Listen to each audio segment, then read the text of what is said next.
Ms. Smith, I think when Prosecutor Cutts was talking to you, he established that on September 29th you'd been shopping at the mall. Is that right? That's correct. And you'd been shopping at Boomers. That's And correct. you just bought a new camera. Yes, that's correct. You paid $700 for that camera. Yes, I did. $700 is a lot of money. Yes, And then that camera was stolen from you in the parking lot. that's correct. And you wanted to get your camera back. Of course I did. And you knew to get it back you would need to make a report. Yes. So you immediately made the report. Yes, with the security officer. You understood that it was very important that you be able to be as detailed as possible in that report. Yes. And you understood that you would need to give as good a description as you could of the assailant to the officers. Yes. And that all of this would help you maybe get your camera back. Yes. And you understood that the sooner you made that report, the more accurate it would be. Yes. And the more detailed it would be. Yes. And the more helpful it would be to the officers to find the correct person that had stolen your camera. Yes. And you then went to the security guard who made the report, I did. and you actually filled out a written report. I did. And in that, you put everything you could remember about the robber. Yes.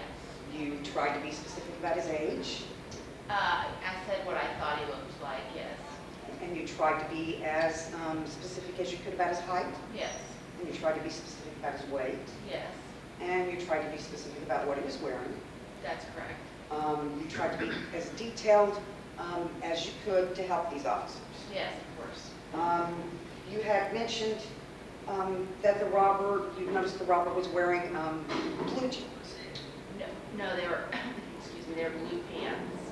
And in the report that you gave to Officer Friendly, you wrote down that he was wearing blue jeans. I did. I'll hand you the Is report. that a question by the witness, Was or it? is that an admission? Oh, it was a question. Is this the report that you gave to the officer? Yes, it is. Is that your handwriting? Yes, Tell it us. is. And that's your signature on that report? That's correct. And in that report, you did state that he was wearing blue jeans? Yes, I did. And you also stated in that report that he was wearing a white T-shirt. Yes. And while you were making this report to Officer Friendly, another security officer arrived at the office, correct? Yes. And that security officer had with him a package. Yes, he did. And that package was red, white, and blue. Yes. That package was the same kind of package that sack that Boomers uses. Yes. It was the same kind of sack that your camera had been in. Yes. That package was the same size as your camera, the package that your camera had been in. Yes. And there was also a man with Officer Friendly when he came in Yes, there was. with that package. Yes, there was. You recognized that package and thought that it was possibly your camera, I assumed that it was. and you wanted your camera back. Of course I And did. you wanted that package to be your camera. Yes. And there was a camera in it, and you wanted that camera to be your camera. Yes. And so you wanted the man with Officer Friendly to be the man that had stolen your camera. Well, I knew it was the man. You wanted him to be the man that had stolen your camera. Of course. And the man that Officer Friendly brought in was wearing blue pants. He was. These were not blue jeans. No. These were blue parachute pants. Yes. And the man was wearing a white net shirt. Yes. It was not a white solid T-shirt. It was a white net shirt. Yeah. In your statement originally to the officer, you had never mentioned anything about a net shirt. I guess I had. You hadn't mentioned anything about holes in it. No. You hadn't mentioned anything about mesh. No. You hadn't mentioned anything about being able to see through it. No. You hadn't mentioned anything about being able to see the color of his skin through the T-shirt. No. And you were trying to be as detailed as you could at that time. Yes. You were trying to put in that statement everything that you could remember about the man. Yes. And you had made a point to remember the man, what he looked like, long enough to get in and give that description to the officer. Yes. And in that report that you made, you never mentioned a mustache. No. You never mentioned a beard. No. You never mentioned any facial hair at all. No, I didn't. And the man that Officer Friendly brought in, when Officer Friendly brought Joseph Brown into the office, he had a beard. Okay. And he had a mustache. Okay. And They took him down to the police station that day after you identified him. Were you told by the officers that they arrested him? I'm sorry. You were told by the officers that they arrested Mr. Brown? Yes, And you were told that he had been fingerprinted and booked in, yes, and that they had taken a mugshot of him, yes, and that they arrested him immediately that day. yes. So the mugshot they took of him was taken within hours of the robbery. I assume so, yes.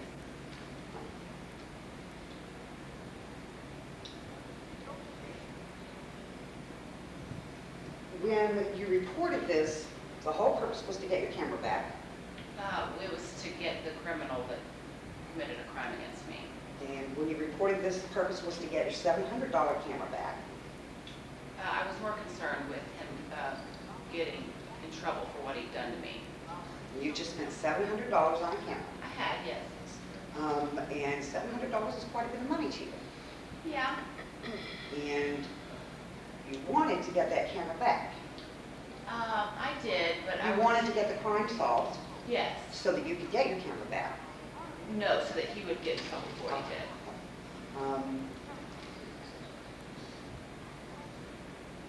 You needed the person that came into the office to be the thief that had taken your camera so that you could have that camera that was brought into the office. No, I just wanted See, I Yeah, you I got- should have ended way back somewhere because I was done and I just kept going. So I'm gonna hurt you in a number of ways on that last stuff, you know. She could have it insured. Mr. Roberts, on the night of the shooting, the law enforcement, the police officers interviewed you. That's correct. And you wrote a statement for them, That's right. and you were trying to help them. Yes. And in that statement, you were writing down everything that you remembered. Uh-huh. It was still fresh in your mind. That's right. And you were being as accurate as you possibly could in order to help the cops. Yeah.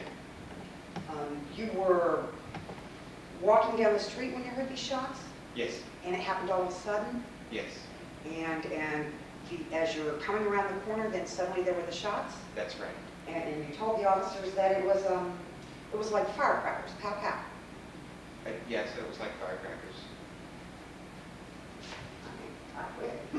No, I don't think you can quit just yet, because you haven't talked about the fact that there's, I mean, if I am redirected, I stand up and I say, those firecrackers, you told us could have been as much as 5 seconds apart.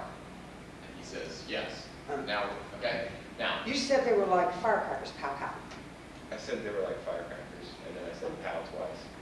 When you were being questioned by the prosecutor a few moments ago, he asked you some more questions about it. That's right. And at that time, you told him that there could have been as much as 5 seconds in between them, That's right. but you're not sure about that. Yeah, I didn't have a stopwatch. And I put there, I'm going to get in trouble if I go too far.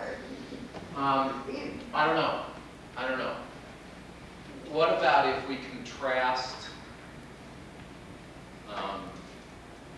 who makes the choice of words? And when you wrote the statement for the officers, the policeman didn't tell you what to say, did they? That's right. You wrote out the statement yourself based upon your own memory, That's right. and you used your own words, your own language, Yes. and you were trying as best as possible to be accurate with the description so they would understand what you were talking about? Yes. And so the words you chose, And so the words, the most accurate description at the time that you could think of was like firecrackers. That's right. You know, if I let him do what they all let him do, he's going to give me the positive. no, I don't know.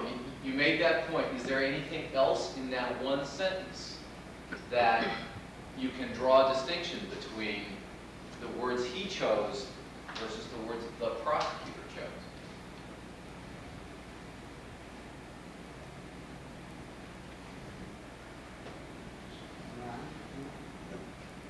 Bang versus shots. No, but maybe. When you said 2 bangs, there are other ways that you could say that. I heard a bang, then a little while later I heard another bang. That wasn't how you described it. You described 2 bangs. And you also decided to describe it as firecrackers, like firecrackers.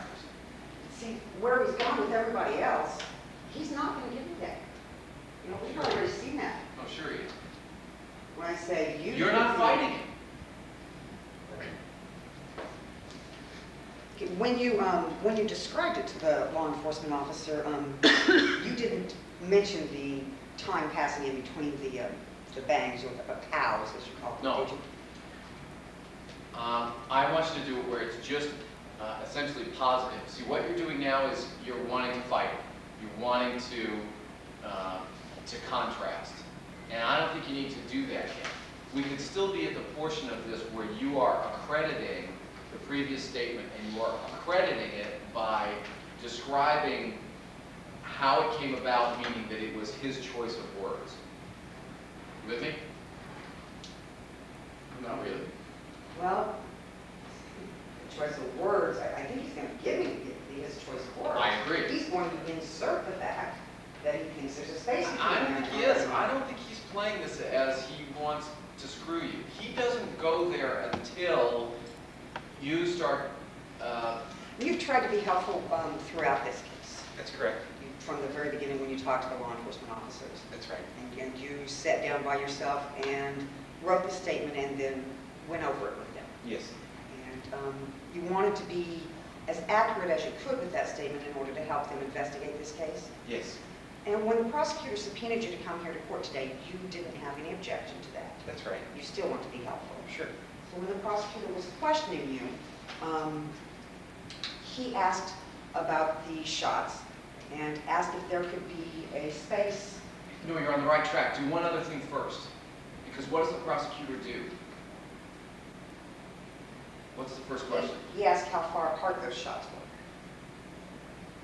When the prosecutor was questioning you on direct, one of his questions was how far apart were those shots? Yes. And that was the first time you really thought about how far apart those shots were. I don't think you want to go there. Because you want to say on the first statement that he was thinking about it, and that's why he said bangs, firecracker, and pow pow. He was trying to communicate to them what it sounded like. But you're on the right track here. What does he say when they say how far apart were the shots? I'm not sure. The prosecutor asked you how far apart the shots were, Yes. and you told him you weren't sure, Right. That's correct. and that was the truth. Yes. So you don't really know if there was as much as 5 seconds between those shots. Yeah. I certainly wasn't counting. There may not have been 5 seconds between those shots. It could have been 4. And Or 4, 3. or it could have been 3, It could have been. or it could have been like firecrackers, pow pow. Yeah. It could have. No other questions. Good. All right. Because good. Stephanie, before the weekend, I believe the prosecutor had questioned you and got some background information. I'd like to talk a little bit more about where you live. Now, you still live at your parents' house, right? Yes, And that's at 424 South Oak? that's correct. And you've lived there all of your life? Yes, And you're 25 years old now? that's correct. You do have a job, I do, and you work outside the home, I do. and you help contribute to the rent at your parents' house. Yes, But this is still a fairly small, I keep calling it a house, but it's actually an apartment, isn't it? yes, And it's a fairly small apartment. yes. I mean, it's not a penthouse apartment. It's not a multi-level apartment. No, It's not like a townhouse apartment. no, As a matter of fact, your bedroom is right next door to your parents' bedroom. yes, And sometimes your nephews sleep out on the living room couch. I'm an only child. I'm sorry. I guess it was the cousins that sometimes sleep out on the kitchen, Yeah. out on the living room couch. Mhm. So there's a lot of people around this apartment usually, is that right? Yes, And it's hard to get some privacy. yeah, As a matter of fact, your bedroom, it has a door, right? yes, But there's no lock on that door? no, Okay, and the latch sometimes doesn't work? Did I read that in one of the reports? yes, Okay, and you've never had an apartment of your own? no, You've never had another place that you could live? no, In your bedroom, you have a single bed. Yes. Is that right? The bedroom's not quite big enough for a double bed, right? No. So when you do date a young man, you really don't have a place to bring him home, do you? I've never really dated. You don't have, if you. Okay, hold on a second. Two things just happened there. You're on a roll. Is your theory that she dates? Does she have dates?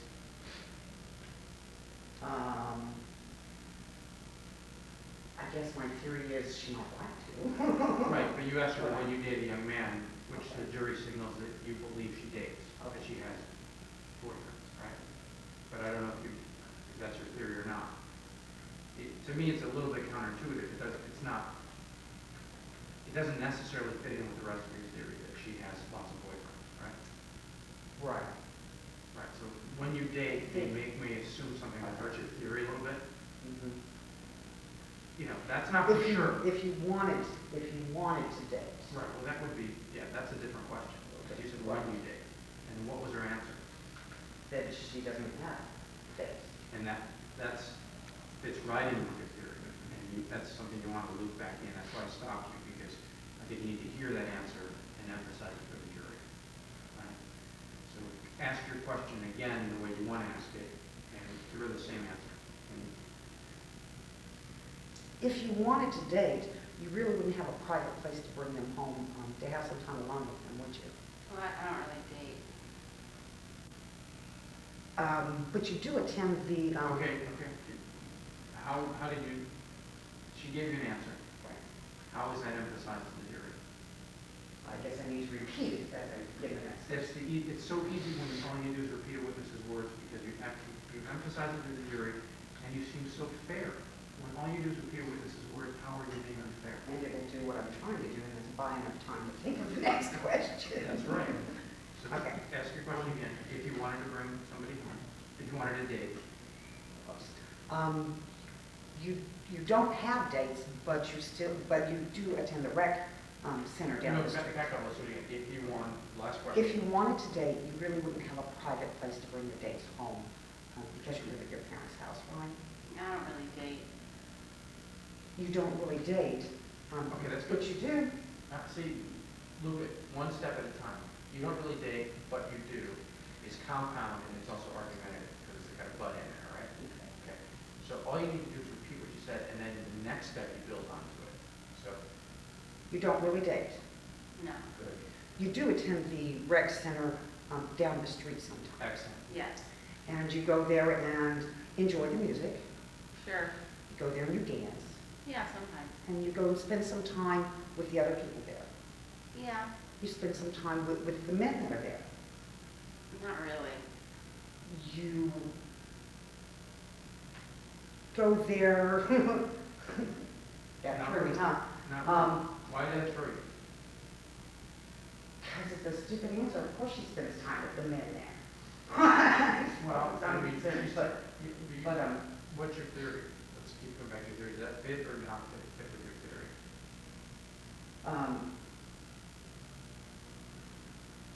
I don't know why it does. It fits. It It fits. She'd like to, but she just doesn't. They're not attracted to her, or she's afraid to get with them. If you get an answer, and this is a theory, you repeat it like you did before. But let's just go over that again. What you said. If you wanted to date somebody, you wouldn't have somewhere to bring them home. Answer: I don't really date. Next question: you don't really date. Answer: yes. Next question: you don't really date, but you like to go to the rec center. Yes. That's nice. A nice build-up. Did that feel better the way when you did it that way? Because then all you did was emphasize what you said, and then you built upon it. Okay. Now you come to this point. You say you like to spend time with men at the rec center. You probably can predict that she's going to say no to that. That's going to put her on the defensive.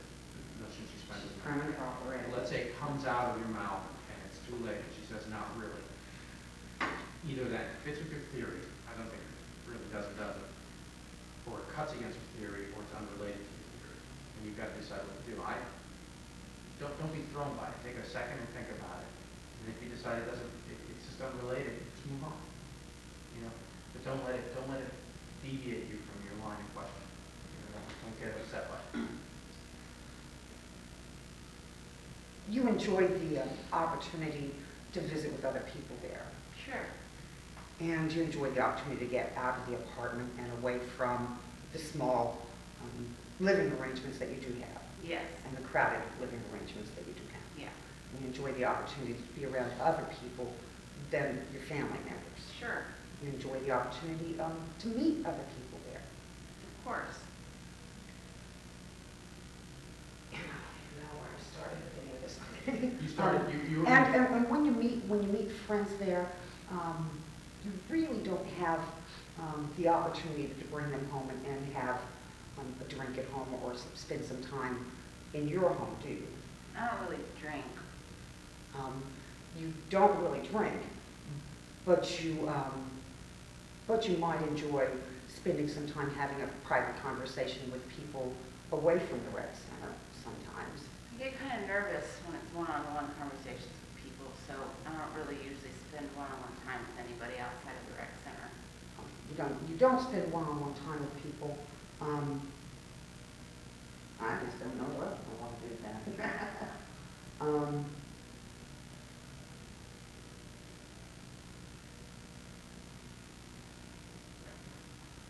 I think you established your point that she didn't have anywhere or she didn't have anywhere to take somebody home. So I think you did that. And once you do that, then you've got to end your chapter and then decide I'm going to go on to a different chapter. Okay, No.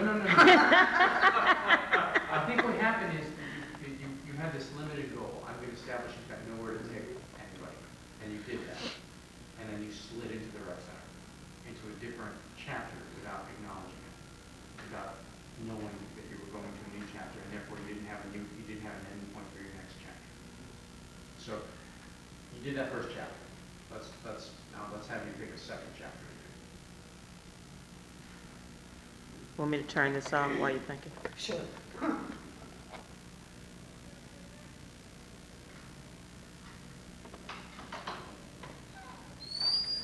On July 13th, your father called the police station to help you report this rape. That's correct. Told your father that. And a police officer came to your home, Yes, and Officer Smith spoke to you about this rape. he did. And he spoke to you for quite some time about it. Yes, And sometimes you spoke with him in private, yes, and I think the beginning of the conversation, your parents were also there. yes, But you did have an opportunity to speak to him without your parents. yes, And you were able to speak to him, you were telling him the events that had occurred. yes, And you were reporting this to help the police officers solve a crime. yes, And you were trying to give them all of the information that you could remember. yes, You were being as detailed as you possibly could. yes, And this was immediately after you said that it had happened. yes, This was the same day. yes, This was just within an hour or two. that's right. And you were describing to the police the gentleman that you said had been there. Yes, You were describing to the police my client. yes, And you had told them his name, I did. and you told them what you were wearing, Yes, and you understood that the police were gathering all of this information and gathering evidence. yes, And you understood that it was very important that you be complete, yes, and that you be thorough, yes, and that you tell them everything that had happened. yes, And at that time, the police wrote down your statement, and I believe you even wrote a short written statement. Is that right? yes, And in your written statement, you wrote down everything you could remember, yes, and the police, you had an opportunity to read what they wrote. yes, And they wrote down everything that you had told them, that's correct. and they didn't leave anything out. I don't think so. Today, when you testified, when Prosecutor Putz was talking to you, you told him that George had a knife. Yes, On July 13th, when you spoke to the police officers, you never once mentioned a knife, did you? no, On July 13th, you hadn't even thought about a knife at that point, had you? well, I might have just left it out because of the traumatic event that I had just gone through. There, you did not leave out George's name, No, and you did not leave out the clothing that you were wearing. no, I was And you- still wearing it. You did not leave out the time of day that it was. No, because it had just happened You did not even leave out the weather outside. You mentioned the weather. I did, The only thing that you left out at that point was the knife. yes. And today is the very first day that you have ever mentioned that George had a knife. I told my parents after the event happened. Today is the very first day that you have ever mentioned to law enforcement or to this jury or to anybody investigating this case that George had a knife. Yes. Okay, that's very good, that's excellent. Two things that I would improve upon, I think that was an excellent job. Two things I would improve upon would be, the accrediting thing you did at the end where, you didn't leave out the clothes, you didn't leave out the time, you didn't leave out this or that or anything. Do that before you confront them, right? That's part of the accreditation. So what you did was you did the recommit, you accredited a lot about the police officer sitting down with her and getting information, and then you confronted. And then she said, I guess I left it out. And then you talked about all the things she did with it. If you move that up before, it would have been more effective when you confronted her. You talked about her not taking out her clothes, not taking out this, not taking out that, not taking this. But you didn't say anything about a knife, right? Then that would be much more effective. The other thing is, she said she told her parents, all right? Did I hear that right? Okay. So what does that mean to you? It means either she's lying, because she didn't tell her parents, or she told her parents, but her parents never told the police. And that quickly went through my head, but I thought, I guess I'll talk to the parents about that.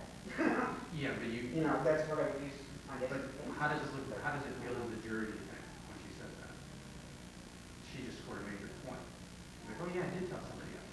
And you backed off.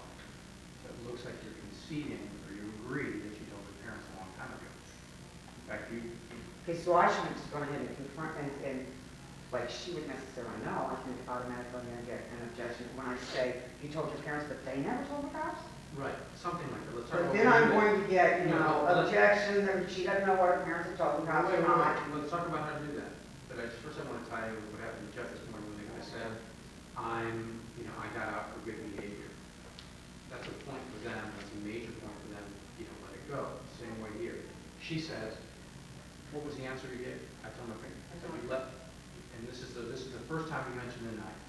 And you say, I told my parents after the event happened. you're telling this jury today that you told your parents about the knife, Yes, and that you told them on July 13th? yes, That you told your parents that my client had used a knife, and you told your parents on July 13th? yes.